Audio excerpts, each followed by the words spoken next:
Dallas, what's your reaction to the Jake Gardiner agent tweet? I guess we'll start with that. I actually don't have much of a reaction. Listen, people tweet things about our players all the time. We have passionate fans, there's family, there's all kinds of things that go on with our team and Twitter. We do concern ourselves periodically on what our players are tweeting. We want them to use it to inspire and to really tell who they are. So an agent firing a tweet it's white noise to me. How do you keep that in the same status for Jake, considering it's a game day today and now we're asking questions about it? Well, that's the one thing from his agent's point of view. I'm not sure how well thought it was. Jake's got a game today.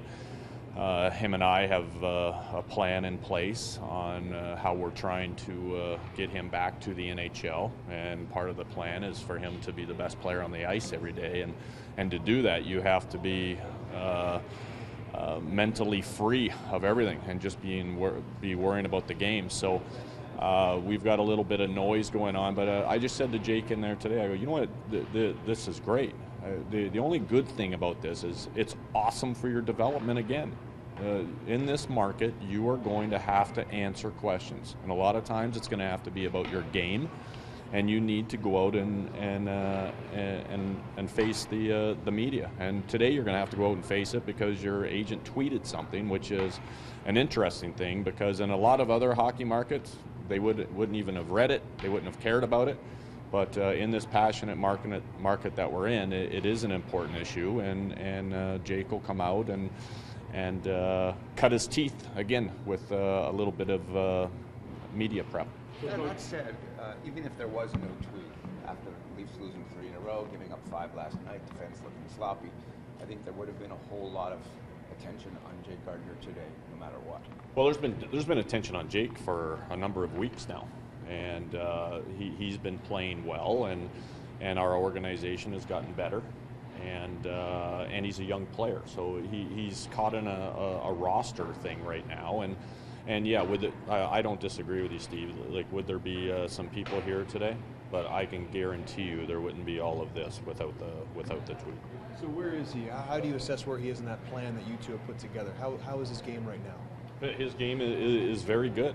I've challenged him, and our team needs him to be the best player on the ice every night. And on most nights, he's done that. He's played very, very well, and so we want him to continue that process of playing that way, and at the same pace, continue to work on some of the deficiencies that he has. And it's no different from any player. Everybody's good at some things, and there's other things they can improve on, and that's what we're doing here until he's out of our dressing room. On the mental side of things, how has he handled the weight? Have you seen his mood go up and down or anything? Yeah, well, him and I have spent a lot of time together. We kind of try to touch base every few days and have a chat about it, and I think he's starting to understand the word patient. And that being said, I don't want him happy to be here. I don't want any of our players happy to be here. I want him to be clawing to get out of this dressing room and back to the NHL, and he's there. So it's like a tightrope a little bit. You want him to be angry, you want him to be hungry to get back up, but at the same point, you don't want it to turn into a negative or affect the team. And that's the great thing about Jake. Is he hungry to get out of here? Absolutely. Have we seen any little bit of it in the dressing room or around his teammates? Absolutely not. He comes in, he works hard in the weight room, he gives us everything he has in practice, he's been good in the games, and that shows the character of this young man, and it's what we need in our organization. So he has a game tonight, he's still with the Marlies, but if he were hypothetically called up today, would he be ready to go back to the NHL? Absolutely. Are you pleased with how far he's come since he was returned to the Marlies, and considering he's had a ton of ice time since then as well with his performance? Well, that's been the greatest thing. Like with him being able to log such big minutes, we've actually just dressed 5D on a number of occasions, and part of the plan there is to really give him big minutes. That plus 30 number, and he's been able to handle it. So that's the great thing about these young players. They continue to improve all the time, and he's doing that here. So his time here is not a hurtful one. Is it tough on him?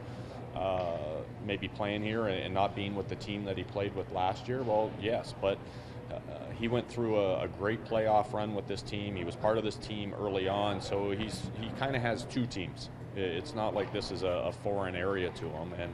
And the one thing I do take from that tweet, and I'm sure the agent didn't mean it, was I'm not sure what you're trying to free him from. I take great offense on he's locked in a cage or he's in a bad place in my dressing room.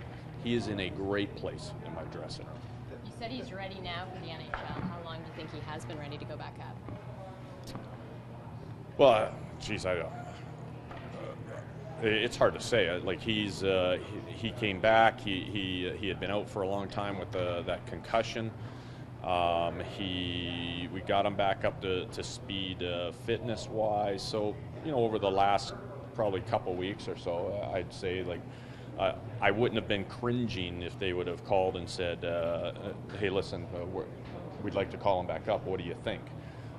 There are some times where you cringe a little bit and go, "Oh man, I hope he's ready." But right now, if the call came today or tomorrow or whenever, I think he's very ready to go in and try to challenge for a spot. And that's how these guys have to live their life here. They have to come in and do today, thinking in the back of their minds that I'm going to get called up tomorrow, and to be ready for that chance, so that they're ready for that chance and they're able to capitalize on it. There are 21, 22-year-olds that are going on 30, and there are 21, 22-year-olds that are going on 18 or 16. Where is Jake at in your mind? Yeah, I think he's a little bit more mature than his age. He's a really calm kid. He's well thought, and he comes out, you're probably not going to get a lot out of him. He's a quiet kid. He's mature. He knows the score. He knows what's going on and what the what the process is here with the way the roster is, the way the city works, all of this here today. So if he was on the immature level that you're talking about, I'd be a little worried about him, but I'm not at all. I have great confidence in that young man, and yeah, he is a mature for his age.